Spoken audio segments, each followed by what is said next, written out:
"Security, get this man out of my event, now."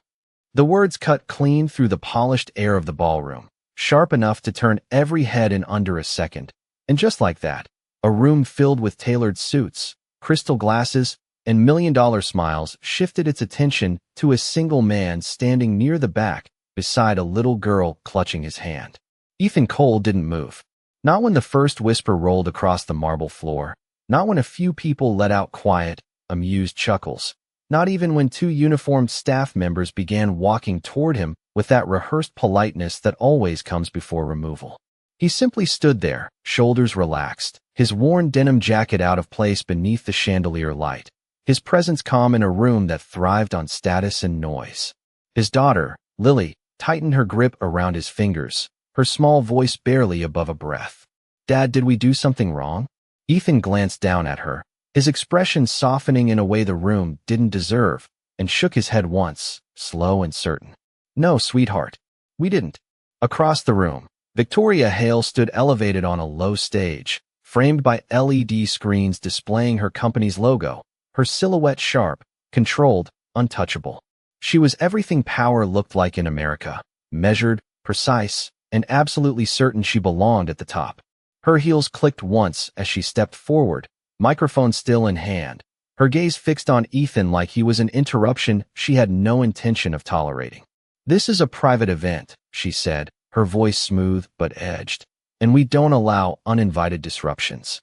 A few guests nodded, others turned their bodies just enough to distance themselves from the scene, as if discomfort were contagious. The security staff slowed as they reached Ethan, unsure now, something in his stillness making the moment feel less like enforcement and more like a test no one had prepared for. Ethan finally looked up, meeting Victoria's eyes not with defiance, not with anger, but with something quieter, something steadier. "Ma'am," he said, his voice low but carrying farther than expected, "you've forgotten what respect looks like." 3 short sentences rippled through the space, too simple to ignore, too calm to dismiss, and for the briefest moment, the room inhaled and held it. The hum of conversation died, replaced by the faint buzz of overhead lights and the soft clink of glass settling against tabletops. Victoria's expression didn't crack, but something behind her eyes shifted, a flicker of irritation sharpening into something more focused. "Respect," she repeated, almost amused, tilting her head slightly. "You walk into a room like this dressed like that, with no invitation, and you expect respect?" A few scattered laughs followed, thin and uncertain, like people weren't sure if they were still supposed to find this funny. Ethan didn't react to them. He didn't react to her tone, or the eyes watching him, or the quiet judgment pressing in from every direction. He just stood there, one hand holding his daughter's, the other resting loosely at his side, like a man who had nothing to prove and nowhere else he needed to be. The security staff hesitated again, exchanging a glance, waiting for a clearer signal that somehow never came. And in that suspended second, before anyone realized what was about to shift, before any screen flickered or truth surfaced, the most powerful woman in the room stood face to face with the one man she had just chosen to underestimate. And for the first time that night, the room wasn't sure who actually held the power. No one moved right away, and in a room where decisions were usually made in seconds and executed even faster, that hesitation felt louder than any argument. Victoria Hale lowered the microphone just slightly, not enough to signal retreat, but enough to study him more carefully now, as if recalibrating something that did not quite add up. The man did not look nervous, did not look angry, did not even look embarrassed.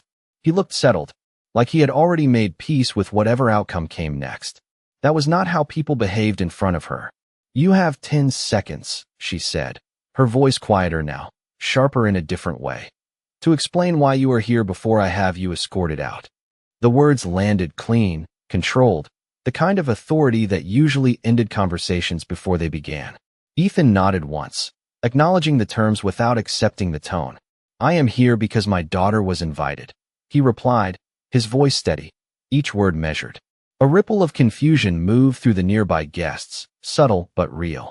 Victoria's brow tightened slightly. "Invited?" she echoed, glancing briefly toward her event coordinator, who immediately began checking a tablet with nervous urgency. Ethan reached. into his jacket slowly, not in a way that alarmed anyone, just deliberate, and pulled out a small, slightly creased envelope. He did not hold it up dramatically. He simply extended it toward the nearest staff member. "It came in the mail last week," he said, addressed to her. The staff member took it, hesitated, then passed it forward until it reached the stage. Victoria accepted it with a composed hand, but her eyes flicked over the handwriting, then the printed seal, then the name written in careful block letters. Lily Cole. For a fraction of a second, something unspoken crossed her face, gone as quickly as it appeared. "This event is for scholarship finalists," she said, regaining her rhythm. "Young leaders. Students with exceptional records." She looked past Ethan, down at Lily, who stood small but upright, her fingers still wrapped around her father's. "Is that you?" Lily swallowed, then nodded, her voice soft but clear. "Yes, ma'am." Another quiet shift passed through the room, less amused now, more attentive. Victoria opened the envelope, scanning the letter inside. The logo matched. The signature matched. Everything matched. The only thing that did not match was the man standing in front of her. She closed the envelope slowly, tapping it once against her palm, thinking, "Even if that is the case," she said, her tone carefully neutral now, "there are standards for how one presents themselves at an event of this caliber." A few heads nodded again, more cautiously this time. Ethan glanced down at his jacket, then back up at her. "This is what I had," he said simply. No apology. No explanation beyond the truth. The words did not challenge her authority, but they did something else. They removed the game entirely. No performance. No attempt to climb. Just reality, placed quietly in front of power. Victoria held his gaze a moment longer, as if waiting for something more, some hidden angle, some sign of ambition or desperation. There was none. Only that same quiet dignity that refused to bend into something smaller just to fit the room. Behind her, one of the screens flickered briefly, a subtle glitch that most people would have ignored, but the technician near the control panel frowned and tapped his headset. The image stabilized, then flickered again, longer this time, like a system pulling up something it had not been asked to show. Victoria did not notice it yet. She was still looking at Ethan, still trying to understand why. In a room built on hierarchy, he stood like it did not apply to him.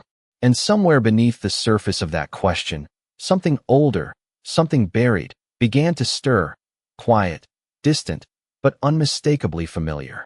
The flicker came again, longer this time, stretching across the massive screen behind Victoria like a quiet interruption that refused to be ignored, and a low murmur rippled through the crowd as heads began to turn, not toward Ethan anymore, but toward the shifting light above the stage.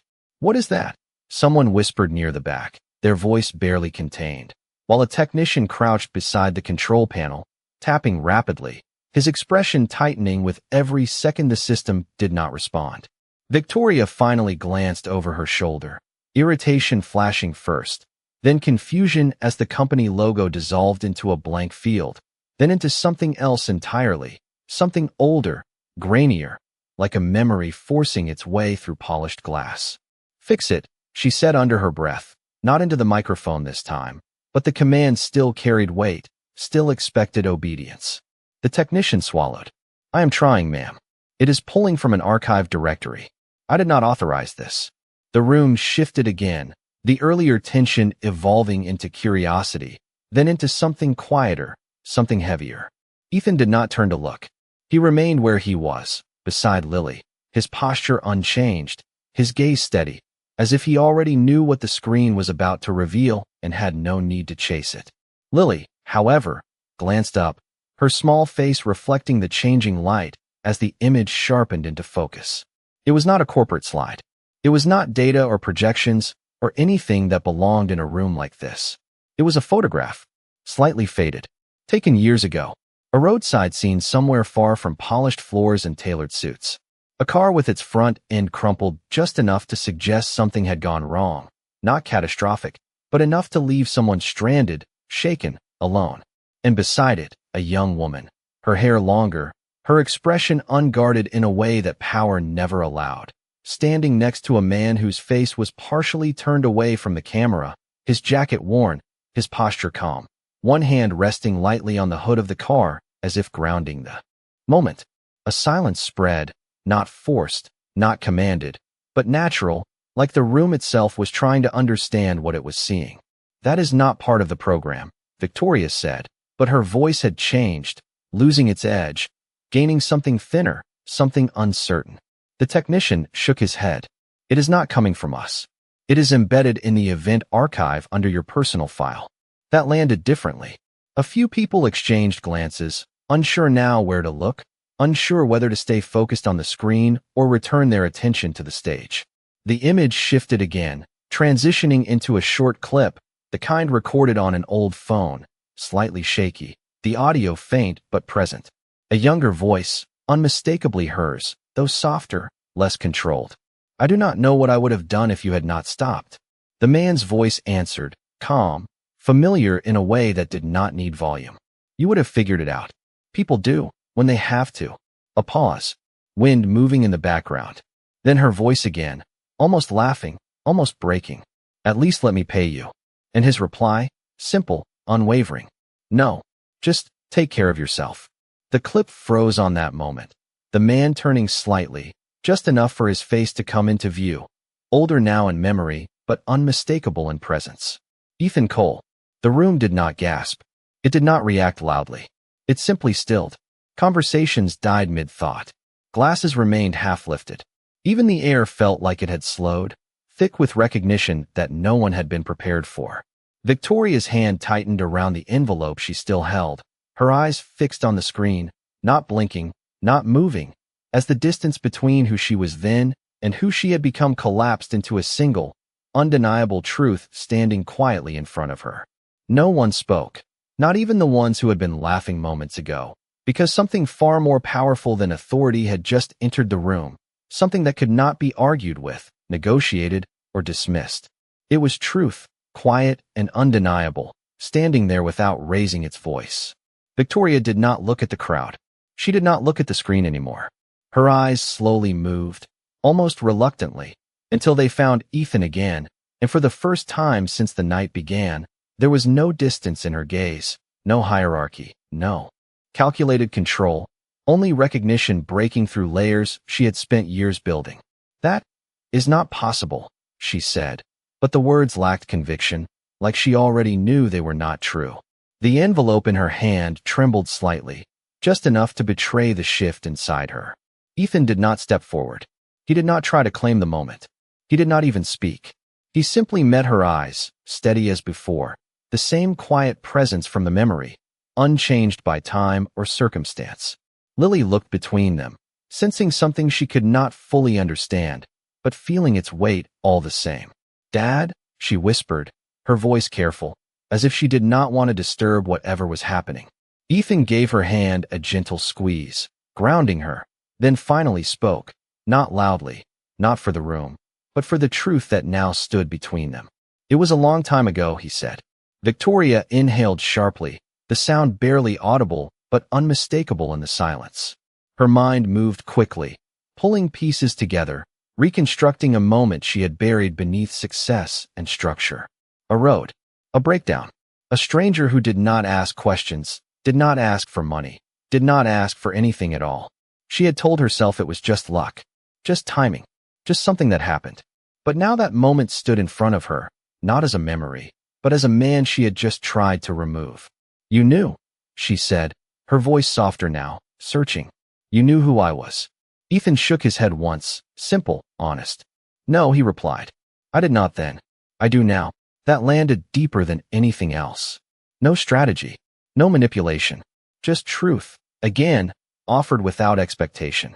Victoria took a step down from the stage, then another, her heels no longer echoing with authority, but with something quieter, something human. The distance between them closed, not dramatically, not for effect, but naturally, like it had always been meant to happen this way. The crowd parted without being asked, creating space not for power, but for something far more rare. She stopped a few feet away from him, close enough now to see the details she had missed before, the wear on his jacket, the calm in his eyes, the absence of anything that needed recognition. "I built everything I have on control," she said slowly, as if speaking the words helped her understand them. "On never being the person who needed help again." Ethan listened, not interrupting, not correcting, just present. And somewhere along the way, she continued, her voice tightening just slightly, I forgot the one moment that mattered. The room remained still, not out of obligation, but because no one wanted to break what was unfolding. Victoria looked down at Lily, her expression softening in a way no one in that room had ever seen. You were invited because of your essay, she said gently. About kindness. About the kind of strength that does not need to be seen. Lily nodded slowly, unsure but listening. Victoria looked back at Ethan, the weight of everything now fully settled between them. You taught that, she said, before I ever understood it. Ethan did not smile. He did not accept praise. He simply held her gaze, steady, unchanged. And in that moment, the most powerful person in the room was no longer the one on the stage, but the one who had never needed it in the first place. The silence did not break. It deepened, settling into the room like something sacred that no one dared disturb. And for the first time that evening, people were no longer watching a confrontation. They were witnessing a shift they could feel, but could not quite explain. Victoria stood there, no longer elevated, no longer framed by screens or titles. Just a woman standing in front of the man who had once helped her when she had nothing to offer in return, and the weight of that realization did not show in grand gestures, but in the way her shoulders softened, in the way her voice no longer carried command but meaning. I spent years building a life where I would never owe anyone anything, she said slowly, her eyes never leaving Ethan, because I thought that was strength. A few guests lowered their gazes, as if the words were not just hers, but something they recognized in themselves. Ethan remained still, not stepping into the moment, not stepping away from it either, just present, the same way he had been on that roadside years ago, when there had been no audience, no recognition, no expectation. But that day, Victoria continued, her voice quieter now, I was not strong. I was stranded. I was uncertain. And you did not ask who I was or what I could give you. You just helped. The last word lingered, simple but heavy, like something she had not said out loud in a very long time. Lily looked up at her father again, her small hand still wrapped around his, her voice soft but curious. Dad, is that true? Ethan glanced down at her, then back at Victoria, and nodded once. We all need help sometimes, he said gently. That is not something to be ashamed of. The room absorbed that, not as a lesson being taught, but as a truth being remembered. Victoria let out a breath she did not realize she had been holding, and for a moment, she closed her eyes, not to escape the moment, but to face it fully. When she opened them again, there was no trace of the earlier sharpness, no distance, no performance. And I stood here, she said, her voice steady but changed, and I treated you like you did not belong. No one interrupted. No one shifted. Even the staff stood still, unsure whether they were still part of an event or something else entirely. Victoria took another small step forward, close enough now that the space between them was no longer about status, but about choice. I was wrong, she said. Not loudly, not dramatically, just clearly. The kind of apology that did not ask to be accepted, only acknowledged. Ethan held her gaze, his expression unchanged, not cold, not forgiving, simply grounded in something deeper than either. You did not know, he replied. Victoria shook her head slightly. No, she said, I chose not to see. That landed differently, sharper in truth than any accusation could have been. A quiet murmur moved through the edges of the room, not disruptive, just human, like people were slowly waking up to something they had overlooked. Victoria turned slightly, just enough to address the room, but her focus remained anchored in the moment. We talk about leadership, she said, her voice carrying again, but now without force, about vision, about success, about control. She paused, letting the words settle. But none of that matters if we forget dignity, if we forget respect, if we forget what it means to see people for who they are, not where they stand. No applause followed, no immediate reaction, just stillness, deeper than before. She turned back to Ethan, her voice softer again. Your daughter earned her place here, she said. Not because of me, because of what she understands, because of what you taught her. Lily looked up, surprised, then slowly smiled, unsure but hopeful. Ethan gave her hand another gentle squeeze, grounding her again in something steady and real. And in that moment, without any announcement, without any signal, The entire room understood that the event they had come for had changed into something else, something quieter, something more honest, something that could not be measured in titles or numbers, but only in the kind of silence that follows when truth finally has nothing left to prove. No one clapped, and that absence said more than applause ever could, because what filled the room now was not performance, it was reflection, and it settled over every polished surface and quiet breath like something that could not be ignored once seen. Victoria remained where she was, close enough to Ethan that the distance between power and humility no longer existed. Only two people standing in the truth of a moment neither of them had planned. She looked around slowly, taking in the faces that once mirrored her certainty, now softened by something less certain, something more human. "We scheduled this evening to celebrate achievement," she said, her voice steady but transformed. "But I think we misunderstood what achievement really looks like." A few people shifted, not uncomfortably, but thoughtfully, as if recalibrating their own definitions in real time. Ethan did not respond. He did not nod, did not step forward, did not claim the space that was quietly being offered to him. He simply stood beside his daughter, grounded in the same quiet dignity that had carried him long before this room ever existed. Lily looked up at him again, her eyes bright but searching. "Are we staying?" she asked softly, her voice small but clear in the stillness. Ethan paused for just a second, not because he did not know the answer, but because he understood the weight of the moment and what it might teach her. He glanced at Victoria, then back at Lily. "We stay long enough to do what is right," he said gently. Victoria heard that, and something in her expression shifted again, not wounded, not defensive, but aware. She turned slightly and gestured toward the stage, not as a command, but as an invitation. "Would you come up here?" she asked, her tone respectful now, careful. The room held its breath again, not out of tension, but anticipation of what dignity would choose next. Ethan looked at the stage, then at the crowd, then down at Lily. "What do you think?" he asked her quietly. Lily hesitated, then squeezed his hand a little tighter. "Only if we do not have to be different," she said, her words simple but honest. Ethan gave a faint nod, something close to a smile touching the corner of his expression. "We will not be," he assured her. Together, they stepped forward, not rushed, not hesitant, just steady, their footsteps soft against the marble as the crowd instinctively parted once more, this time not out of uncertainty, but respect. When they reached the stage, Ethan did not move to the center. He stayed slightly to the side, letting Lily step forward just enough to be seen, but not overwhelmed. Victoria handed her the microphone, not with ceremony, but with care, lowering herself slightly so their eyes met on the same level. "You wrote something that moved an entire panel of judges," she said softly. "Would you like to share it?" Lily looked at the microphone, then at her father, then back at Victoria. The room remained completely still, waiting, but not pressuring. She took a small breath, then nodded. "Okay," she said. Her voice trembled at first, but did not break. "I wrote that kindness is when you help someone even if nobody sees it," she began, her words simple, unpolished, and real. "And real strength is when you do not need people to know you are strong." A few people lowered their heads, others blinked slowly, absorbing the words not as a child's essay, but as something far older, far deeper. Lily continued, gaining a little confidence with each sentence.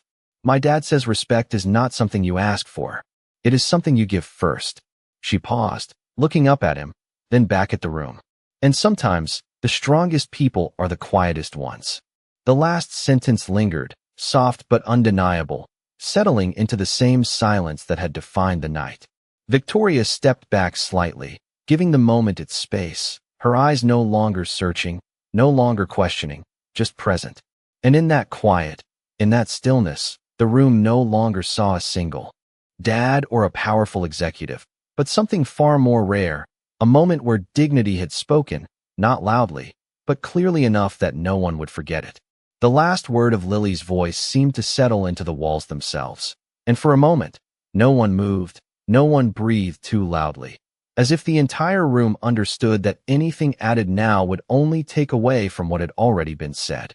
Victoria stood a step behind her, not as the center of attention anymore, but as someone who had stepped out of her own spotlight and into something far more honest.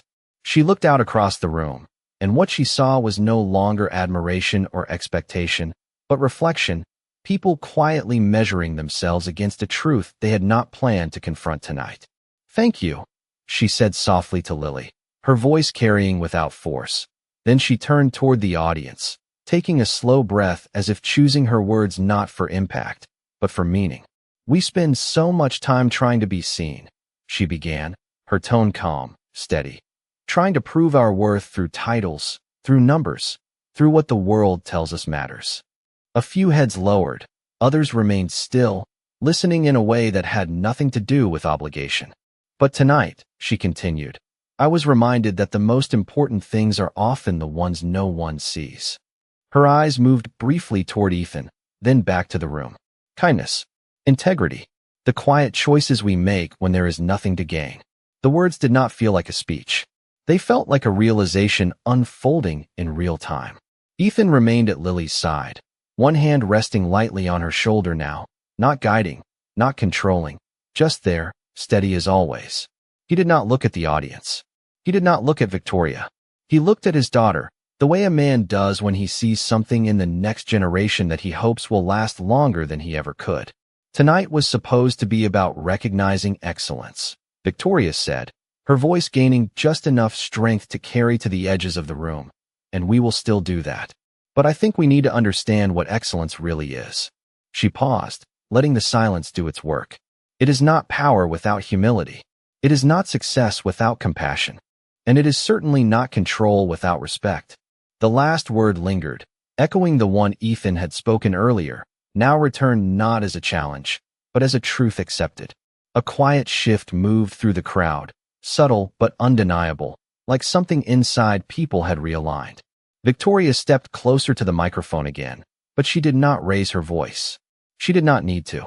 "Lily Cole," she said gently, "on behalf of this foundation, it is my honor to recognize you, not just for your words, but for the values behind them." A small applause began, hesitant at first, then growing. But even that applause felt different, less about celebration, more about acknowledgement. Lily looked startled, then glanced up at Ethan, unsure. He nodded once, a quiet reassurance. She smiled, small but real. Victoria stepped back again, letting the moment belong to Lily, but her gaze returned to Ethan one more time, and this time, there was no question in it, no distance, only respect, clear and unguarded. "And to you," she said, not into the microphone, but directly to him, her voice low but certain, "Thank you." Ethan met her eyes, then gave the smallest nod, not accepting praise, not rejecting it, simply acknowledging the moment for what it was. No more, no less. The applause continued for a few seconds more, then softened, then faded, and once again, the room returned to that quiet, that same stillness that had followed every truth spoken that night. But this time, it was different. It was not tension. It was not uncertainty. It was understanding. And in that understanding, something invisible but lasting had changed, not just for the people in that room, but for the way they would see the next quiet act of kindness, the next unnoticed moment of grace, the next person they might have once overlooked without a second thought. The applause faded gently, like a wave that knew exactly when to retreat, and what remained in its place was something far more lasting than sound, a quiet understanding that had settled into every corner of the room. People did not rush back into conversations. They did not check their phones or shift impatiently. They stayed where they were, as if leaving too quickly would mean losing something they had just begun to understand. Victoria stepped aside from the microphone completely now, no longer needing it, no longer wanting the distance it created, and for the first time that evening, she stood not as the person everyone had come to see, but as someone who had just seen something she could not unsee. Her gaze moved once more to Ethan and Lily, not searching, not questioning, but steady, grounded in a respect that no longer needed to be spoken out loud. Ethan gently placed his hand over Lily's shoulder and leaned down slightly, his voice low, meant only for her. "You did good," he said, simple and certain. Lily looked up at him, her eyes bright with something new, not just pride, but understanding. "We are going home now?" she asked softly. Ethan paused, not because he hesitated, but because he understood that leaving was part of the lesson too. He straightened, glanced once at the room, then back at her. "Yes," he said. "We came for what mattered." He reached for her hand again, and together, they stepped back from the stage, not hurried, not dramatic, just quiet, the same way they had entered. The crowd parted instinctively, but this time there was no judgment, no curiosity, only a path opened with respect, people stepping aside not because they were told to, but because they understood.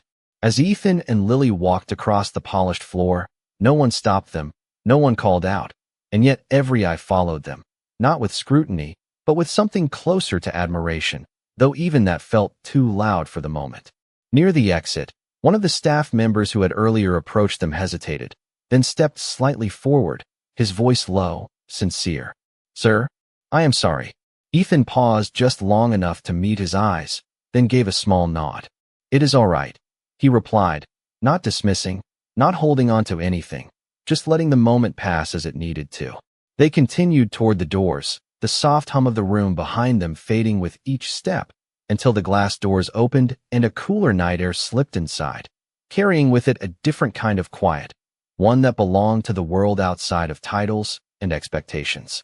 As they stepped out, the city lights stretched across the street in long reflections, steady and distant, and Lily looked up again, her voice thoughtful. "Dad, why did you not tell her before?" Ethan glanced down at her, then out. At the street, the answer forming not as a lesson, but as something he had lived long enough to understand. "Because doing the right thing is not about being remembered," he said calmly. "It is about being who you are, even when no one is looking." Lily nodded slowly, holding on to that, the way children hold on to things that will shape them later. Behind them, through the glass, the room remained still, conversations only beginning to return, but quieter now, more careful, as if everyone inside was choosing their words with a little more intention. And back near the stage, Victoria stood alone for a moment longer, her reflection faintly visible in the darkened screen behind her, no longer framed by success or control, but by something far more grounding. She exhaled slowly, then turned away from the spotlight she had once commanded so easily, carrying with her a truth that would follow her long after the room returned to normal.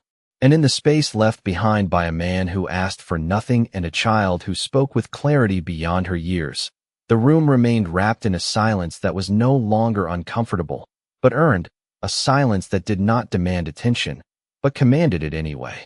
The night air felt different once they stepped away from the building, quieter, freer, untouched by the weight of expectations left behind inside those glass walls. And for a few moments, neither Ethan nor Lily spoke, not because there was nothing to say, but because some truths needed space to settle before they could be understood.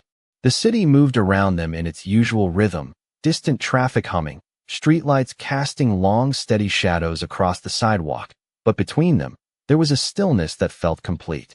Lily swung her hand gently in his as they walked, her voice finally breaking the silence, soft but thoughtful. "Do you think she will remember this time?" Ethan looked ahead for a moment before answering, his expression calm, unchanged, as if the question reached further than just one person. "People remember what changes them," he said quietly, "not what impresses them." Lily nodded slowly, holding on to that the way she always did, not questioning it, just letting it become part of how she saw the world. Behind them, high above the street, the lights in the ballroom still glowed, but the energy inside had shifted, in a way that could not be reversed. Conversations resumed, but softer now, more careful, as if every word carried a little more weight than it had before. Some guests lingered in thought, others quietly approached one another with a different kind of respect, not based on status, but on something less visible, something they had nearly forgotten how to recognize.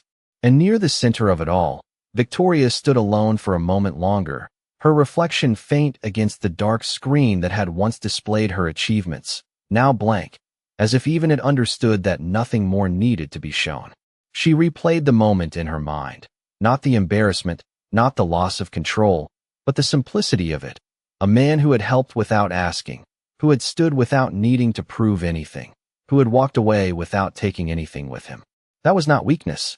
That was something far greater, something she had spent years trying to replace with power, only to realize it could not be replaced at all.